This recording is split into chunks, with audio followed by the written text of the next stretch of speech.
Okay, great. We'll start with upcoming events. So I'm going to share my screen. Yusuf will be dropping the appropriate links in the chat. Let me just get myself situated while I share my screen. Okay, excellent.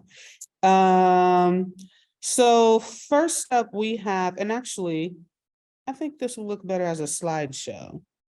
So let me share the slideshow so that's a full screen. All right. First, we are in a new month. So happy May to everyone. New month means new theme. Our workshop theme this month is time banking and mutual aid. We're starting off today with co-direct. And then next week, next Wednesday, we hear from a friend, someone we've heard from before, but we're always very happy to hear from them with regards to time bank. The topic is, what is a time bank, with Cola Nut Collaborative. This is a time bank out of Chicago. So very, very excited to hear from them again and to have more people have an opportunity to hear from them. So that's the first workshop. That's next Wednesday, May 10th, 6 o'clock. The following Wednesday, May 17th, we will hear from Mutual Aid Mamas, which, as stated in the name, is a mutual aid group, and I believe they're out of Somerville. So I believe there may be some people who are familiar with them already. But again, we will look forward to having more people hear from them. We actually don't have a slide on this, but I do also happen to know that that same night we are having our next quarterly faith gathering. So please reach out to comms@ujimaboston.com if you're a member of the Faith Network, or if you are affiliated with a faith institution or faith congregation, and you're interested in what that meeting could be about, please email comms@ujimaboston.com. I have also just seen a member of the Faith Network come into the room, so I will ask her if she can talk a little bit more about it. Then the following week, May 24th, we will hear from Public Assistance, another mutual aid group. And just to let you know, the fifth Wednesday, May 31st, we do not do workshops on the odd months where we do have 5 weeks in the month. So do know May 31st, there is no workshop. And again, Yusuf has dropped the link, and just want to point out, I'm just looking at the chat. So Gio has said in the chat, the Cola Nut Collaborative is going to be excellent, serving for our knowledge to develop worker-led solutions and connecting with other overexploited workers in the world who farm these natural resources. Thank you, Gio. So some of this I probably have. Apologies, I'm trying to move my bar so I can see correctly. We are in the midst of co-direct now. And following our meeting this evening is the last of our arts and cultural organizing micro-learning pod, Chantel's World, with artist Chantel Miller, who is also the Ujima Arts and Cultural Organizing Fellow for 2022 and 2023. So Chantel has been and will continue to talk about some of the inspiration and ideas beneath her work, and then ask others to create work of their own. As I said, next week we have Cola Nut Collaborative. And the Cola Nut Collaborative Political and Education Workshop is followed by the second meeting of our Coalition's Grassroots and Policy, Coalition's Policy and Grassroots Organizing member team. So that will be May 10th at 7:15. Same registration link for the member workshops. I will, I think, go ahead perhaps and ask Gio and or Mary, who are here, if they'd like to add a little bit of extra bullet points to what I've just shared about the member team.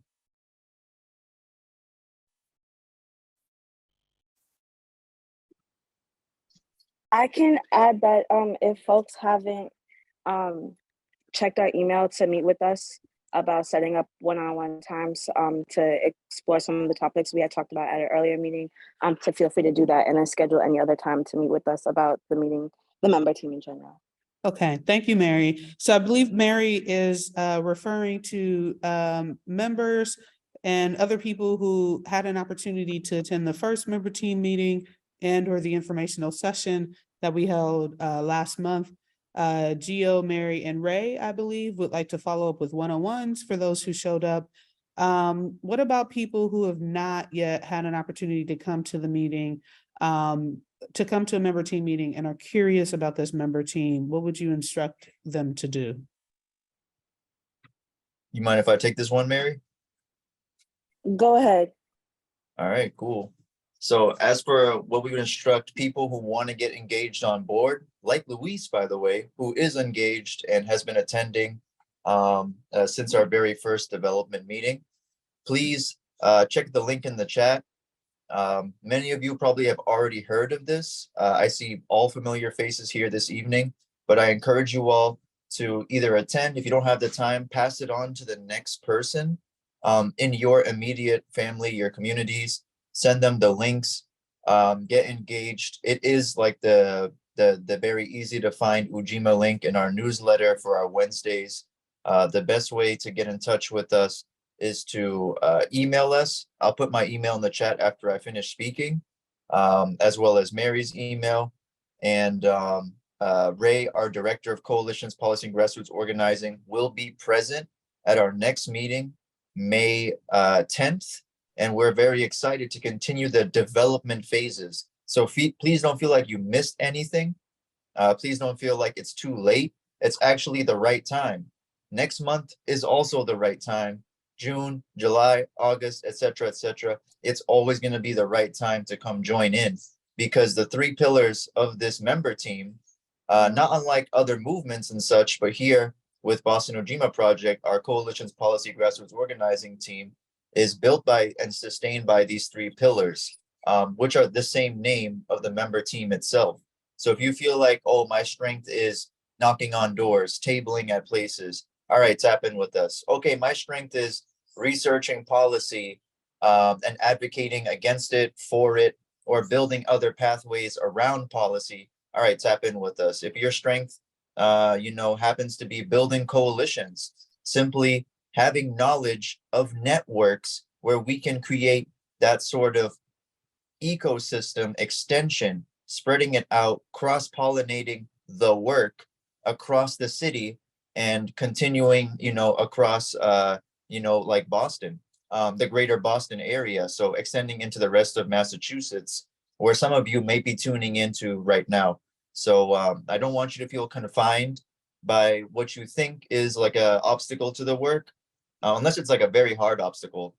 And then, definitely understand your own capacity, because we are very much aware and cognizant of building capacity so that we are able to share these tasks in a responsible way, in a way that's balanced, so that we have a sustainable process to develop and then continue the work of this member team, like the other member teams that you're already in. We want this to be around for a while, as long as it needs to be. Just hit the chat with more questions. Thank you very much, Gio. As indicated before, again, the following week, May 17th, we will have Mamas of Somerville for our political and education workshop. And that will be followed, actually not by the Anchor Institution team meeting this time, but that same night will be our quarterly faith network meeting. So I believe I did see Siona. Siona, do you feel prepared to talk a bit about what's happening May 17th? Sure. I'm trying to turn on my camera. I don't think I can move that little doodad on my lid. Okay, so I'm Siona. I do see a couple of other Anchor team members, or Susan, and yeah, Jamie. So feel free to jump in, but we have invested some time in building within the anchors effort, building for the last 2 or 3 years, the faith anchors in our community and in broader greater Boston as well, by which we can have them also engage with our anchor strategies and maybe also encourage and find their commitment to the Ujima overall efforts or ecosystem wherever they can also fit in within their individual congregations. So this meeting, we used to do it on like a quarterly or a quasi-quarterly basis. This is one that has come back after probably about 1.5 years. And we welcome you to join. You don't have to be part of any faith community. And I believe we're going to use the same meeting link. And if not, please chat me and I will get you the link to RSVP. I believe it's 6 o'clock next Wednesday. And this will be a great time to talk with other faith groups who are committed to works of both economic and social justice. Yeah, thanks. Any Susan or Jamie? And Susan All right. has laryngitis, but are you gonna try anyway, Susan, or? Yeah, it's not next week. It's the 17th at 6 o'clock. Thank you. And so just some quick kind of live housekeeping on that note. If it's at 6 o'clock, you won't be able to use the same link. So I'll just I'll have Sierra reach out. I think we might have already resolved for that and I'm just behind the time. Yeah, we already resolved for that. So if you would like to RSVP directly through me or Susan, please put in the chat and one of us will reach out to you. Great, thank you so much. And then for those who may be watching this recap video, email comms@ujimaboston.com and we'll connect you with either Siona or Susan if you're interested in the gathering. But I will reach out or have one of the other folks reach out to Sierra about potentially putting it in the newsletter. Excellent. Thank you. Thank you, Siona. Okay. Then just a couple of days later, this is really exciting. Friday, May 19th, will be the second in our Other Worlds series. Some people with long memories may recall that we had our first Other Worlds event in 2021 as part of our citywide assembly. That was with 2 painters, Jacoby Satterwhite and Jonathan Lyndon Chase, in conversation with each other. So this is our second, in which we will be spotlighting Aya Simone, who is a harpist from Detroit. And this concert will be happening at Black Market. And Yusuf has dropped the ticket link in the chat. You can get tickets through Eventbrite. It's sliding scale, $0 to $30. And we are actually really excited about this offering. So we hope to see you all here in Nubian Square to hear some harp music. It'll be followed by a Q&A with Aya and another musician that we're still working to confirm. And that is it in terms of highlights. So you've just gotten a preview of our event edition that's coming out tomorrow, and you can steadily keep track of our events if you go to ujimaboston.com/events. Thank you. I will now pass it to James, who is going to make an announcement about our new resourcing member team. Hi, everyone. Again, my name is James. Happy to be here. Happy to see everyone here. But wanted to let y'all know, y'all didn't hear already, we did recently announce a new member team. It's our resourcing member team. If some of y'all have been here long enough, you remember we had a fundraising member team that sort of supported staff around just supporting around grant writing, any sort of like strategy meant to directly resource the organization. This member team was sort of partnering along with staff to sort of support that work. And we, in the spirit of collective work and responsibility, we want to activate this group as a member-led, a member-supported effort alongside staff members. And so last week we relaunched the resourcing member team. And so in the chat, I just put in our deck that sort of illustrated some of our strategy around this group, but also some of our initial goals with it. And so if any of y'all are interested in joining, we're going to be meeting once a month, every Tuesday, at least initially, to just come together to talk about these different resourcing efforts. But initially, one of our main projects is the Sustenance 100 campaign. And so right now, we launched, the hope is that we secure 100 sustainers, reach 100 sustainers by the end of July. Right now we're at 80. Some of y'all might remember last year, the end of 2021, we announced this sustainer program. And so we have been able to retain a number of supporters that give a couple different frequencies, whether it's like monthly, quarterly, and we want to sort of continue to steward that and also increase the number of people that support our work. There's studies that say recurring donors are a lot more engaged, a lot more participatory, a lot more invested in our work, and we really want to sort of like build that culture around giving. And so I put in the chat on May 23rd, it's the next resourcing member meeting.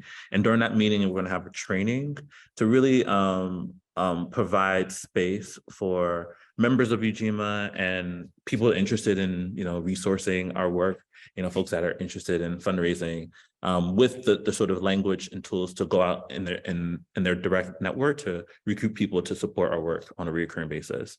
And so our training, as I mentioned, is May 23rd at the next meeting. We'd love for y'all, some of y'all are particularly comfortable with doing outreach, doing fundraising, or like to do it.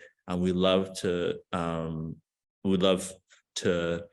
see you come and support our work and bring that enthusiasm. And so I think I put the link to the registration for that particular meeting. So if any of y'all would like to join, it's on a Tuesday, which I hear people are appreciative of because usually our member meetings are on Wednesdays. And so it's an hour 15, I think. So if you are interested in that work or have other people that will be really game for participating in this work, feel free to share this link with them and let them come through. Yeah, let me know if you have any questions.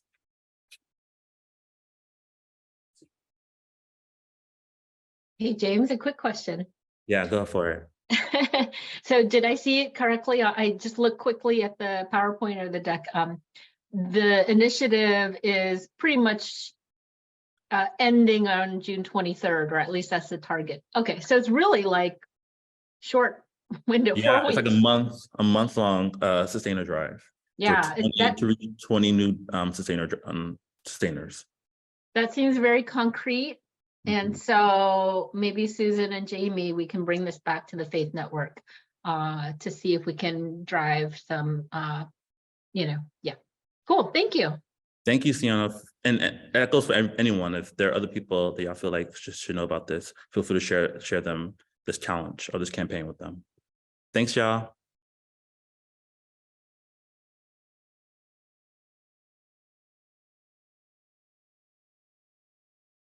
Thank you very much, James. Next up, I'd like to give you a preview of an investor gathering that we are planning for June 7th. So this is actually our first event of this kind.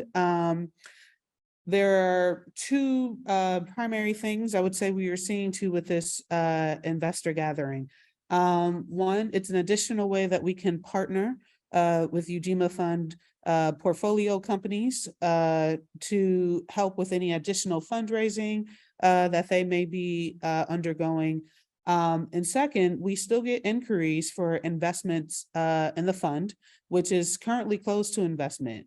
So in partnering with portfolio companies to help with further fundraising, we also see it as an opportunity for people who missed out on investing in the fund to still participate if they would like to in investing in BIPOC-owned businesses with positive social impact, but this time more directly. So our first investor gathering is being planned for June 7th. We are highlighting Jazz Urbane and Kidogo Productions. In terms of opportunities for investment, we will start the event with a panel on doing business in Nubian Square, and we will provide additional businesses, both that are Ujima Fund portfolio companies and businesses that are currently in the Alliance that are in Nubian Square. And happy to say we have a nice concentration of businesses in our Alliance that are in Nubian Square. So that includes Live Like a Local, Black Market Nubian, Cupcake Therapy, and we're going to go ahead and throw the Pearl in there, although they're located in Dorchester, but owner Luther Pinckney is Roxbury born and bred native. So we'll provide an opportunity for those businesses to introduce themselves, and then we'll have more in-depth conversations about what it could possibly look like for people to further invest in Jazz Urbane and Kidogo Productions. If you're interested, put a hold on your calendars, June 7th, which is a Wednesday, 1 to 4. We will send, you should expect invites from us sometime next week. I'll pause it for any questions, any feedback on that item. Is that virtual? It is virtual. Excellent question. So this will be completely virtual. Not only are we tapping, well, I was going to say, not only are we tapping into our local network, we're tapping into our national network as well. And I just paused because the network of Ujima Fund investors includes both local investors and national networks. So appreciate the question. One of the things we are thinking about that we just haven't finalized is if we will do a gathering, a local in-person gathering. The main event is virtual, again, to get that national reach, but we may plan a gathering, for example, the night before, just to give people an opportunity to know each other a little better before then hopping on Zoom the next day. So we'll keep you posted. Thank you for that question, Siona. Maybe just, I'm trying to understand. So is the opportunity going to be something completely different than what our current kind of, I don't know the word, but the fund investment model? So loans from the fund. Yes. Completely different. Okay. Yeah, that's a good question, Siona. Nice. The opportunity is actually direct investment in the businesses themselves. Yeah. Yep. That's a good question. Thank you, Siona. Okay. I'll move on to the next item, which is related. So we're very excited. We are getting ready to launch the next 2 Ujima Fund investment opportunities on Tuesday, May 9th. Yep. Thank you. So we for those who didn't see, Siona raised hands. So very excited. We released the credit memos for both of those businesses earlier this week on Monday. We had our credit memo Q&A, and we are just editing the videos so that they're more digestible, or so I should say that it's more digestible. Right now, it's one long video with both presentations, as well as a one-on-one that we did on debt service coverage ratio. So we're just editing it to break it down into 3 parts. But once we do that, you should be able to find it on our YouTube channel so that you can, if you didn't have a chance to go to the credit memo Q&A live, you can check out the video so you can get a head start on informing yourself on the opportunities. Also just want to quickly mention, I mentioned that we did a debt service coverage ratio 101. So we're excited that we were able to introduce a new, quite possibly for some people, a new term, which is debt service coverage ratio. And this is part of our ongoing process of just gradually just making our process, our due diligence more robust in a way that still allows us to partner well with our businesses. So definitely, if you hear me say debt service coverage ratio and you're wondering what is that, we did a great one-on-one afterwards with Chris Hunter of LEAF. LEAF is Local Enterprise Assistance Fund. There's also a moment where Chris also just lets people know a little more about that organization, which is a peer in the space that does excellent work behalf on businesses. Oh, okay. All right. So Louise is just saying in the chat, she found that confusing. So perhaps I appreciate that feedback. So we can think about what kind of like a follow-up session with some more live Q&A could look like. Thank you for that feedback, Louise. So as I said, we are launching the votes Tuesday, May 9th. There's one thing that is special and new about this vote, and that is we are launching 2 at once. So this is the first time we will be asking members to vote on 2 investment opportunities at once. The credit memos are separate. And then, as I said, we're working to create separate videos out of the live Q&A that we had on Monday. The ballot will still be one ballot. So just to prep you for what you can expect, you will be voting on both companies on one ballot. We are, what's the word? Ascribing the same time period. Sorry, I'm in the middle of a, yeah, we're not open. Oh, hey, sorry. I'm about to talk about where we are in a minute and you'll see why. What did I say? We are giving it the same time period. So we will still try to close out 2 votes in 2 weeks. So we are asking that, as to the best of your ability, you vote early and vote quickly, because we don't want to leave the businesses hanging with regards to how members decide to vote. And as I said, this is new for us. So we'll see if this is something that we'll be able to continue to do, which is release 2 votes at once. What else do I want to say about this vote? The only other thing that I want to say is the last vote, Comfort Kitchen vote, we closed out in record time, or I should say we reached quorum in record time. So we reached quorum for that in 11 days. And so we know you can do it. We know that you can close out this vote twice, or that you can close out 2 votes, sorry, in 2 weeks. I think that's it. I'll pause here for any questions or any feedback on the votes.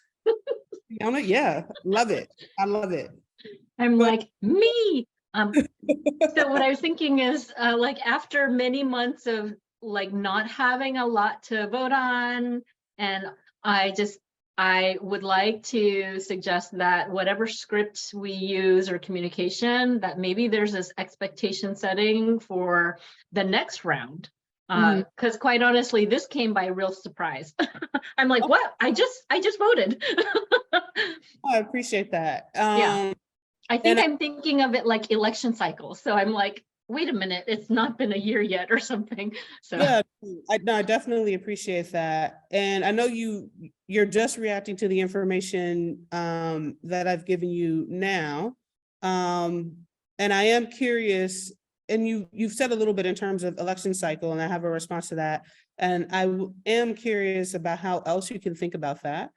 My response to the election cycle bit is, unfortunately, we can't be that neat with the timing. It would be ideal. It would be ideal for us, for example, to say we're going to hold a vote at specific intervals. But there are a few things that determine, which is why it does feel like a surprise. For example, this one, there are a few things, I would say there are kind of two primary things that determine the timing of the vote for us. So one is the conversation with the business itself. And with each business, it's different. Because I would say the primary part that's different really is the due diligence part, which is kind of the meat of this process.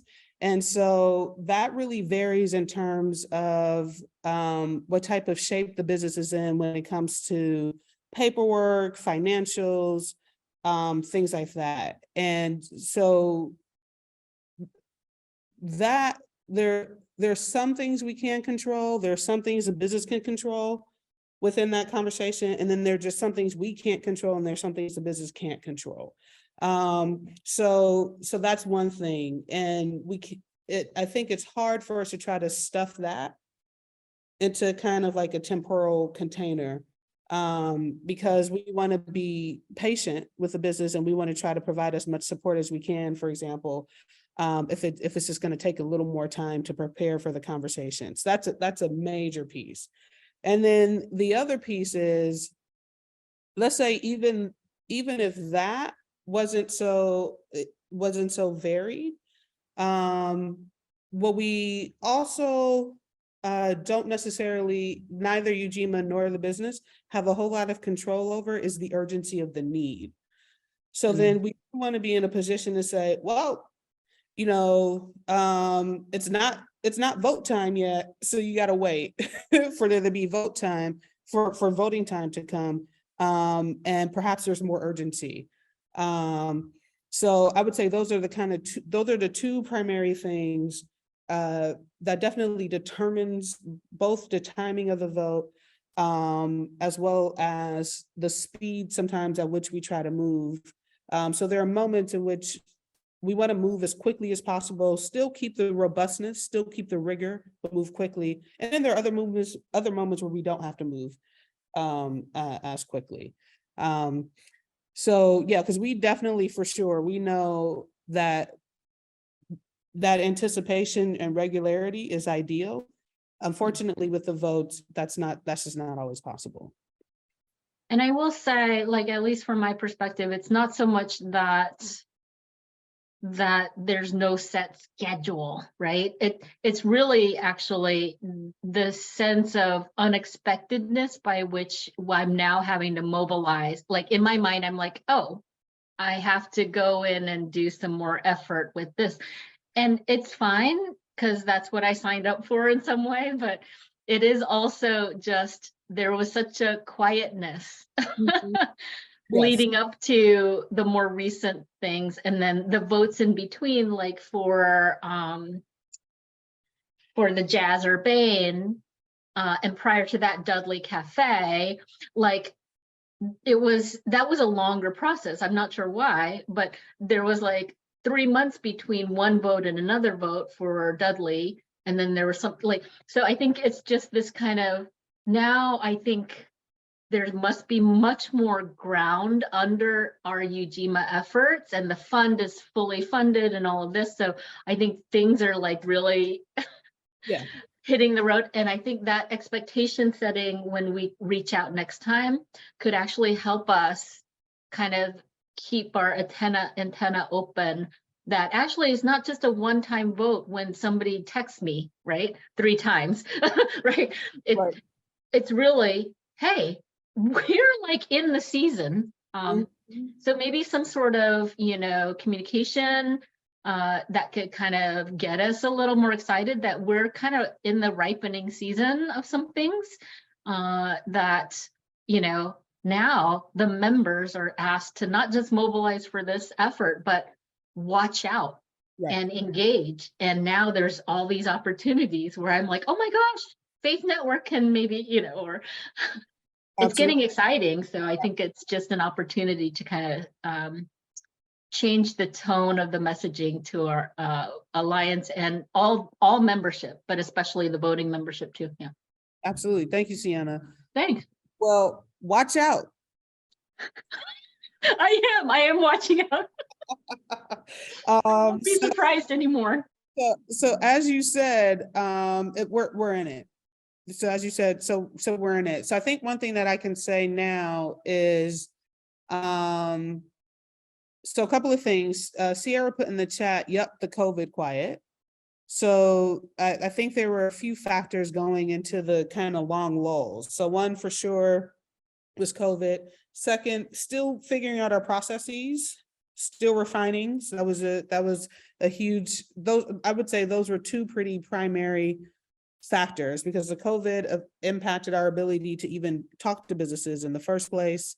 All of 2020, people were shut down. We were slow to kind of then reconnect to 2021, and we got better at it in 2022 and really hit the ground running this year in terms of connecting with businesses.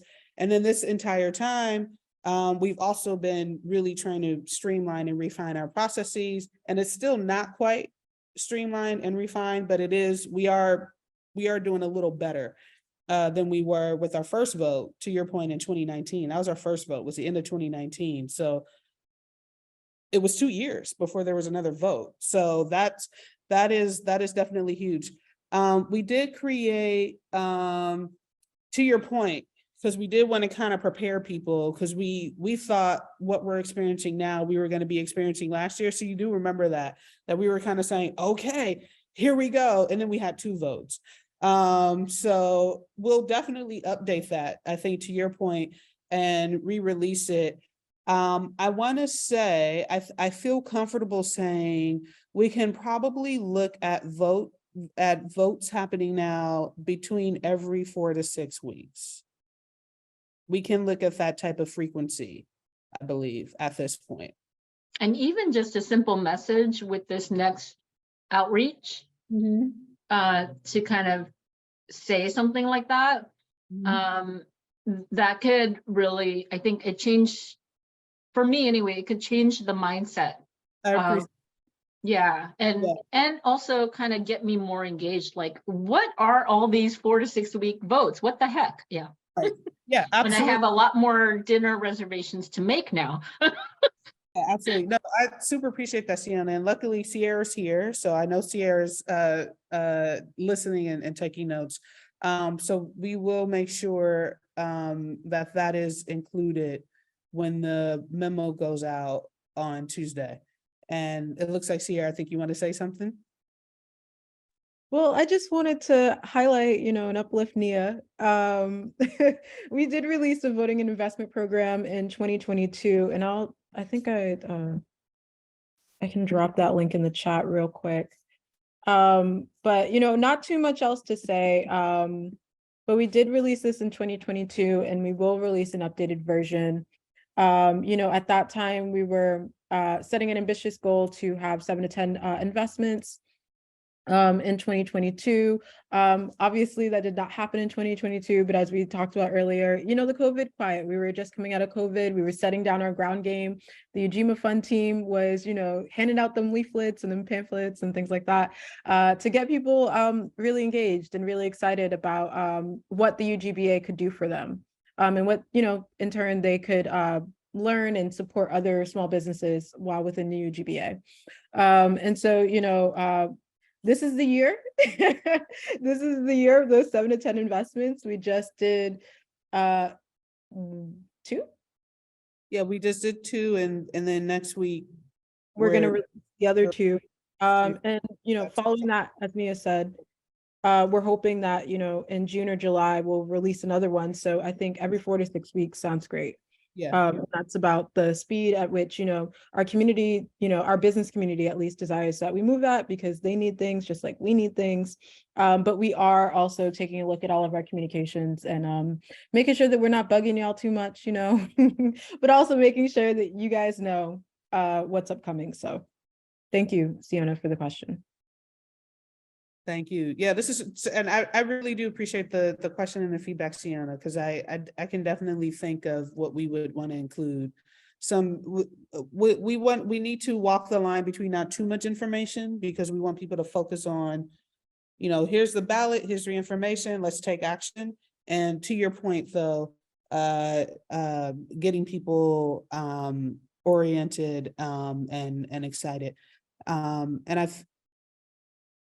I want to say, because we're coming off this really great comfort kitchen vote, where, as I said, it was done in record time. I think I keep forgetting the stat, but at within an hour of that vote being released, it was the highest kind of number. It was the highest number of 1 hour votes within release. So, okay, so 11% of voters participated within the first hour of releasing the vote. So yeah, so I'll throw that out there to say, yeah, let's try to beat the percentages every time. And again, still holding, we want people to take the time to inform themselves.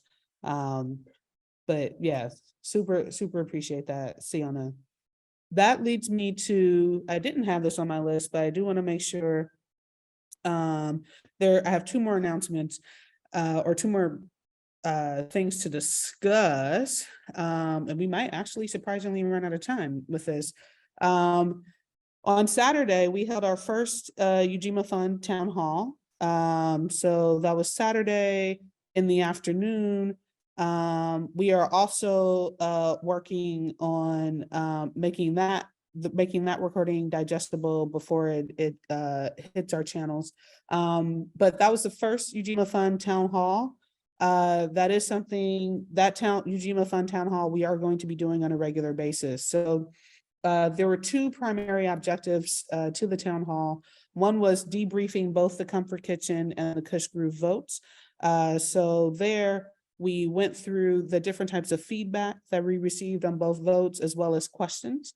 There were some questions we were able to answer live, and then there are some questions we're going to take back to the relevant parties to answer. And so when we send out an email that has the video attached to it, we'll also ensure that the questions are answered there. We also unveiled our new co-investment strategy that we wanted to get feedback from members. This was based on a question we had asked originally in 2019 that we had actually put to a vote. It was one of 4 questions we had put to a vote in 2019. That's what we called our epic ballot. And we failed just shy of reaching quorum on that vote. We call it the epic ballot because, as I said, there were 4 questions in one ballot, essentially.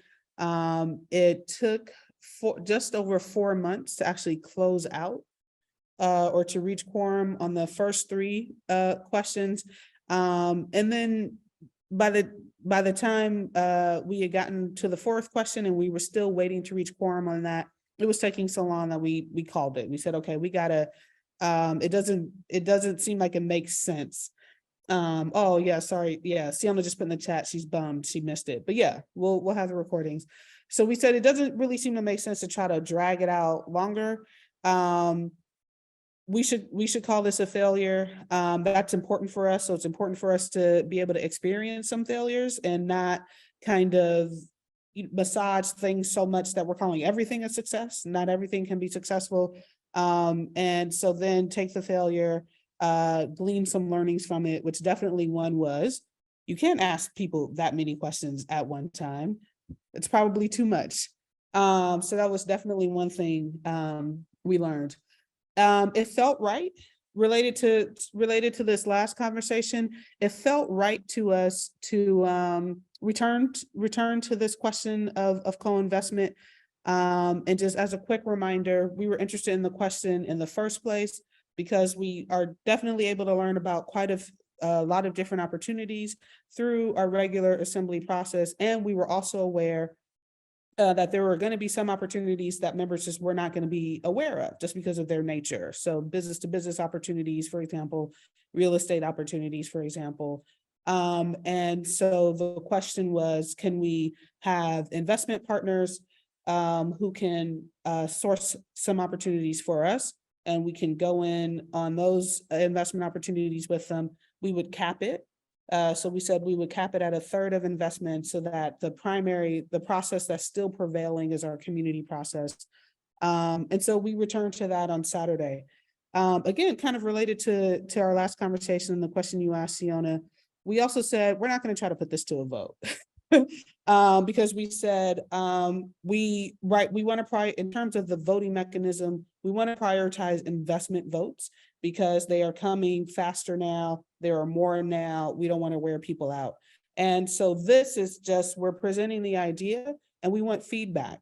So we want to hear from people who love the idea, people who are indifferent about the idea, people who hate the idea, to help us gauge what exactly, you know, if it is a decision that essentially sits well with members or not. What we also did was along those lines, we introduced the first partner that we wanted to put forth as an investment partner. That was MCCI, headed by Glenn Lloyd, who's the ED now. MCCI right now is an entity that exists as a merger of MCCI and Foundation for Business Equity, which Glenn started after he was the investment director at Boston Impact Initiative, and then with Eastern Bank and Boston Foundation started Foundation for Business Equity. When Glenn became the ED of MCCI, that actually made MCCI the first Black-led CDFI in Massachusetts. CDFI is Community Development Financial Institution. So just a lot of interesting history in terms of previous iterations of entities. But we felt MCCI would be a good first partner to explore co-investment with, because as I said, Glenn previously was an investment director at Boston Impact Initiative. He's very familiar with the solidarity economy. He was also previously the CEO of CityFresh. He's a founder of CityFresh. His brother now runs CityFresh, and he recently helped CityFresh transition into employee ownership. And so again, as I said, well-versed in solidarity economy, Ujima standards, Ujima principles. So Sierra just put the link to the presentation in the chat. And the last thing I'll say on this is, as I said, it was our first one. We will now have regular Ujima Fund town halls, and we will be pegging them to the release of our investor reports. So the next town hall, we have scheduled, we're not going to do it on the weekend this time. We thought Saturday would be a good idea. It seems like it was not the best idea. So now we're doing it on a Tuesday evening. July 11th is when our next town hall is scheduled. So that is coming out after the summer, and our summer investor report will come out. And so the town halls will work to review the most recent investor report that has come out, debrief any recent votes that have happened, and allow members to meet future potential co-investment partners, as well as any other news that may be related to the Ujima Fund. And then finally, I'm going to say this last piece because I'm bumping up against time, and then ask for questions or feedback on both. Finally, also did want to just preview a new process and this will see to the businesses we need category. So far, in terms of kind of our process for bringing businesses into the Alliance and into the pipeline for investment, our primary focus has been businesses we love. But as people know, in our assemblies, we've asked members to name businesses we love, businesses you think we need that we do not currently have in our communities, businesses you would like to replace. For the businesses we need list, we have our top 14 needs that you can see on our website. And what we've done so far is we had a group, UNESCO, the Ujima Neighborhood Economic Study Group, that had done feasibility studies on those needs. And so what we wanted to essentially kind of demonstrate is there are some good reasons why we may not have businesses that we need in our communities, and there are some terrible reasons why we may not have businesses we need in our communities. And we learn those different reasons through these feasibility studies.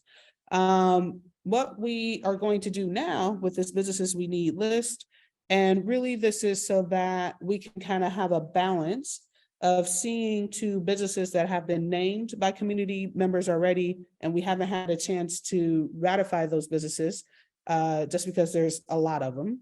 And then newer businesses that are newly learning about Ujima, as well as individuals who are newly learning about Ujima and wanting to let us know about businesses.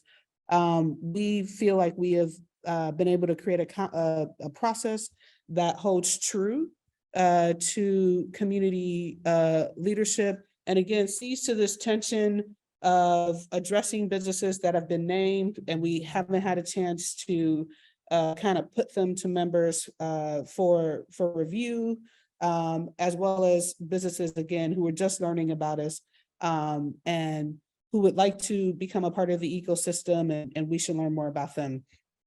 So May 29th, I believe, is the day that we have to release this new process to members, which is where we will be putting out a call to Ujima members as well as community members to nominate businesses that align with the needs category that has already been determined by members.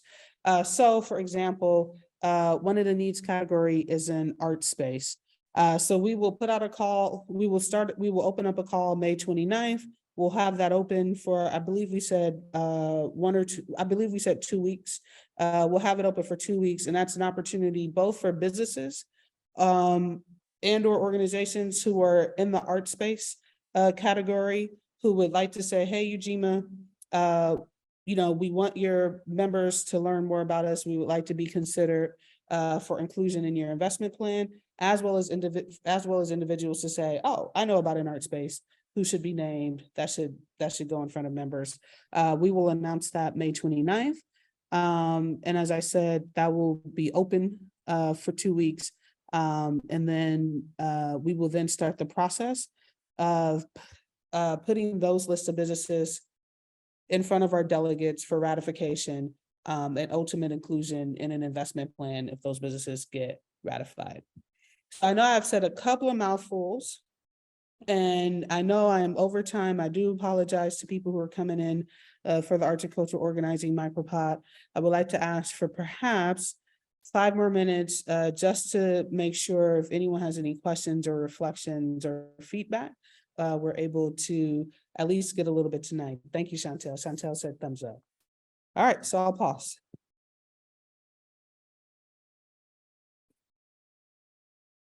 I might just want to probably find out more about the May 29th and that initiative, only because it has been a long time since we did that assessment and collected the lists and the UNESCO study. But I think, I think I'd be most curious about, like, are we maybe at this point self-selecting these, or are these organizations coming in and being self-selected because they know they have a relationship, with somebody else, or they heard it through the grapevine, or and I know that's actually an important way to be part of a change. But I'm also wondering if, that's going to be sustainable, if that's really, are we really kind of missing out on other opportunities to engage with businesses, small businesses or enterprises that can meet the needs, but just haven't heard of us or doesn't know anyone.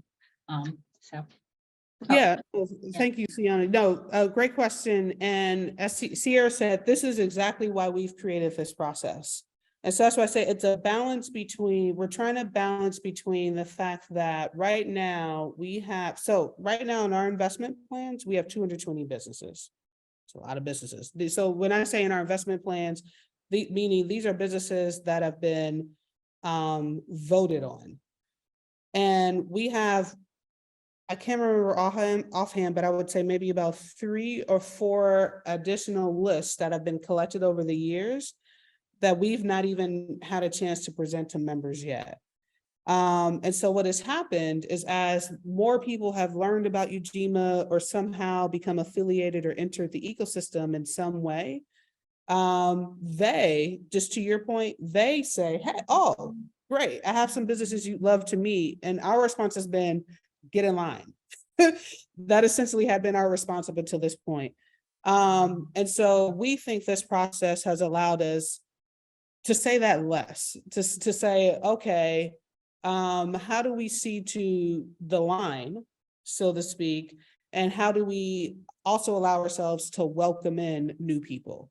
And so that's why we're doing this call. What seemed most aligned, or what seemed to be the fairest, was to say, oh, we have this needs category, and we haven't done anything with that needs category. So we can open up a new call, and it just has to be aligned to the needs category. And that feels aligned because it's what community members are saying we need, as opposed to just kind of a sprawling, just open call in general. Does that make sense? Yeah, I think so. I mean, that helps me grasp that. So that's really appreciated. So thank you. Thank you, Sienna. Okay. With that, and I definitely want to provide another opportunity before May 20th to be able to talk about this a little more and take questions. So we'll try to think about when we just kind of thinking aloud, Sierra, I guess we'll try to think about what that conversation could look like so that people can participate with as much information as possible. But with that said, I've used up my 5 minutes. I'm going to stop us here. I'm gonna say good night. Allow those of us who are not sticking around for the arts and cultural organizing, Susan's got it. She's waving goodbye, to wave our non-awkward goodbyes. And I'm gonna stop the recording so we can transition. Good night, everyone.